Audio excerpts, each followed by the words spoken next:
Selamat malam, saya atas nama Bobi Omurka dulu. Di sini saya akan menjelaskan tentang metode simplex. Sebuah studio Android independen dari Kanada mempunyai 3 jenis proyek animasi, yaitu iklan, film pendek, dan video musik yang dikerjakan melalui 3 tahap. Satu, storyboard, animasi, dan penyuntingan. Pada bagian storyboard tersedia 30 jam kerja, sedangkan pada bagian animasi 24 jam kerja, dan pada bagian penyuntingan 15 jam kerja. Untuk menghasilkan satu iklan diperlukan 4 jam storyboard, 1 jam animasi, 2 jam penyuntingan. Untuk satu film pendek, 1 jam storyboard, 2 jam animasi, dan 1 jam penyuntingan. Untuk satu video musik, 2 jam storyboard, 1 jam animasi, dan 2 jam penyuntingan. Laba yang diperoleh dari tiap proyek animasi yaitu 30 CAD atau Canadian Dollar untuk iklan, dan 20 Canadian Dollar untuk film pendek, dan 15 Canadian Dollar untuk video musik. Berapa banyak tiap proyek animasi yang harus diproduksi agar perusahaan dapat laba maksimal? Gunakan metode simplex.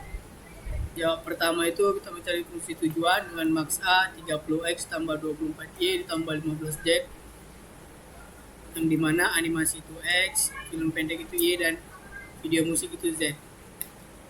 Batasan-batasan yang pertama itu 4x ditambah 1y ditambah 2z lebih kecil dari 30, dan yang kedua 1x ditambah 2y ditambah 1z lebih kecil dari 24, dan yang ketiga 2x tambah 1y ditambah 2z lebih kecil dari 15, yang keempat x, y lebih besar dari 0.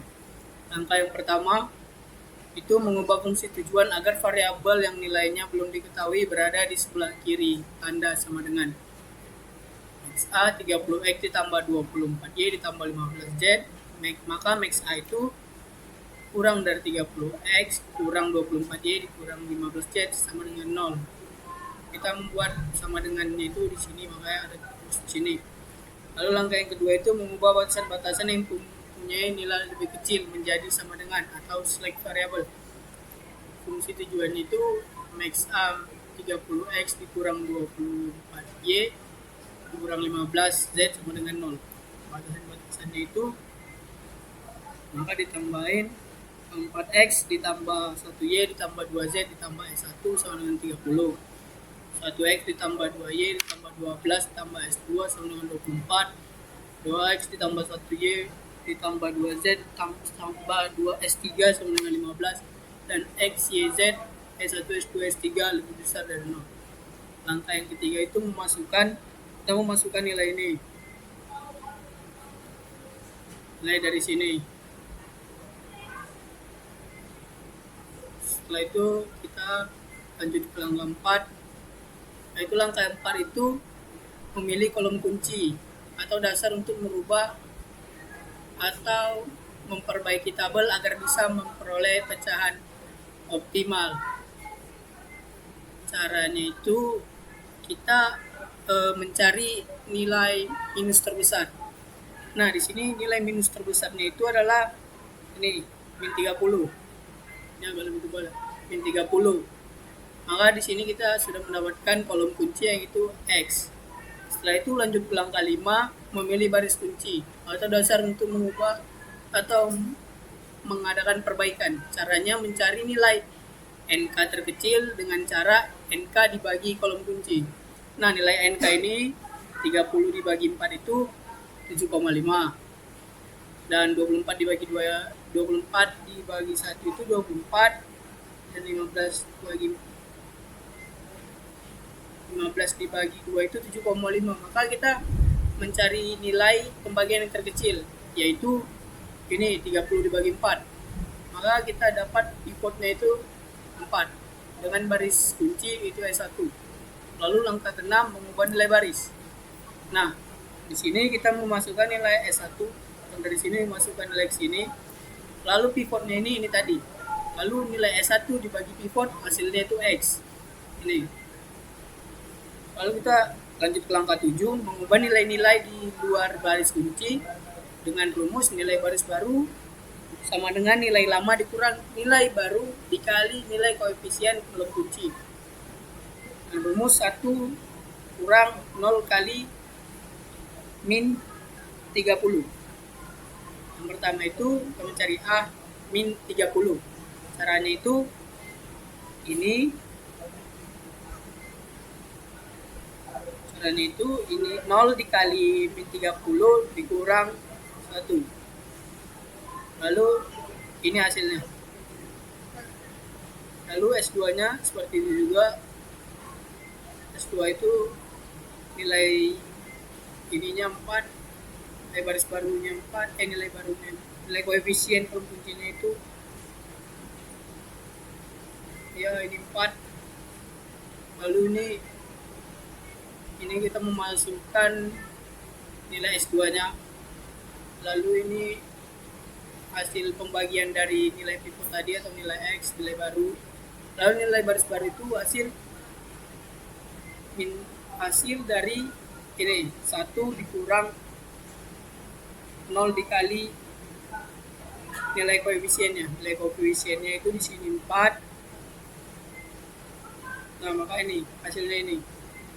Dan begitu juga selanjutnya. Lalu tabel dengan nilai baris baru. Tabel A itu hasil dari nilai baris baru yang A. Yang X itu hasil dari nilai baris baru yang ini. Yang X itu nilai dari ini. Nilai baris baru yang X itu dari yang ini. Lalu S2 itu yang ini, dan S3 juga yang ini. Nah, karena di sini masih terdapat nilai minus, maka kita melakukan perulangan dan kita mengulangnya dari langkah 4 lagi. Nah, di sini kita sudah menggunakan tabel dengan tabel nilai baris baru, yaitu kita kembali lagi ke langkah 4 dengan menentukan kolom kunci. Menentukan kolom kunci itu mencari nilai minus terbesar pada kolom A. Nah, nilai minus terbesar pada kolom A itu min 16 1/2. Maka kita sudah mendapatkan kolom kuncinya itu di Y. Lalu menentukan baris kunci. Baris kunci itu kita mencari hasil pembagian dari nilai NK dibagi kolom kunci, hasil yang terkecil. Maka hasil yang terkecil itu 0 dibagi 1/2. Maka pivotnya kita dapati 1/2. Lalu kita lanjut lagi ke langkah 6, kembali ke langkah 6, mengubah nilai baris kunci. Nilai baris kunci ini S3 karena baris kuncinya tadi S3 karena dia pembagian dari NK yang terkecil. Bagian terkecil dari hasil NK dibagi kolom kunci. Maka ini kita tulis S3 yang ini di sini. Lalu pivotnya 1/2. Lalu S3 ini dibagi 1/2 semua. Maka hasilnya Z.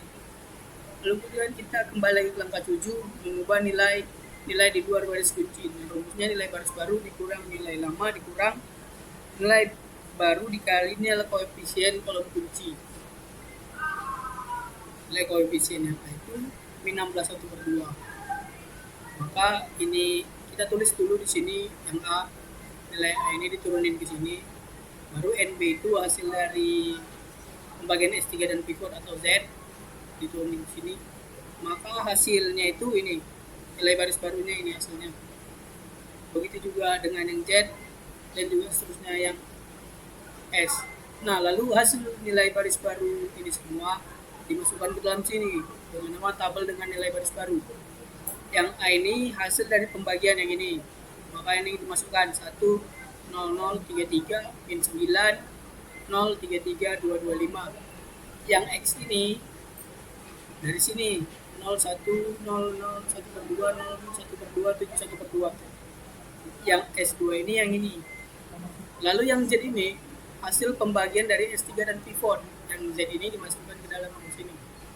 Maka dia sudah berubah, S1 itu jadi X dan S3 tadi menjadi Z. Lalu karena di sini masih di tabel A itu masih ada nilai minus, maka kita melakukan perulangan lagi. Kita mengulang lagi di langkah 4. Nah, di sini saya gabungkan saja langkah 4 dan langkah 5 itu dia gabungkan. Langkah 4 menentukan kolom kunci dan langkah 5 menentukan baris kunci. Di sini kita mencari kolom kuncinya, yaitu nilai minus terbesar pada baris A, yaitu di kolom S1 dengan nilai minus 9. Lalu kita mencari nilai baris kunci dengan cara membagi NK dibagi kolom kunci. Hasil yang terkecilnya itu maka jadi baris kunci. Jadi karena cuman yang belum diubah itu S2, maka otomatis S2-nya itu baris kunci. Jadi maka pivotnya itu 1/2 atau 1,5. Lalu kita kembali ke langkah 6, mengubah nilai baris kunci. Nilai baris kunci yang kita ubah yaitu S2, maka nilai S2 yang ini diturunin ke sini. Lalu pivotnya 1/2, maka dibagi S2 dibagi pivot, maka hasilnya itu Y. Jadi 0, 0, 0, min 2, 1, 2/3, min 2, 1/3, dan 11. Lalu sama seperti tadi, kita dengan cara yang sama, langkah 7 itu mengubah nilai-nilai luar baris kunci dengan rumus nilai baris baru sama dengan nilai lama dikurang nilai baru dikali nilai koefisien kalau kunci. Nilai koefisien yang itu ini 9. Nilai lama ini kita masukkan nilai A yang ini tadi dimasukkan di sini, nilai baru ini nilai Y, hasil pembagian dari S2 dan pivot, nilai baru, hasil dari pembagian perhitungan ini, maka hasilnya ini nilai baris baru. Dan begitu juga di X dan begitu juga di Z. Nah, lalu kita membuat tabel nilai dengan nilai baris baru, hasil dari perhitungan ini semua, nilai baris baru yang A dimasukkan di sini, nilai baris baru yang X dimasukkan di sini, dan untuk nilai Y itu kita mendapatkan nilainya dari hasil pembagian S2 dan pivot. Maka ini Y dimasukkan ke dalam Y di sini. Lalu kita masukkan nilai Z dari hasil perhitungan yang ini.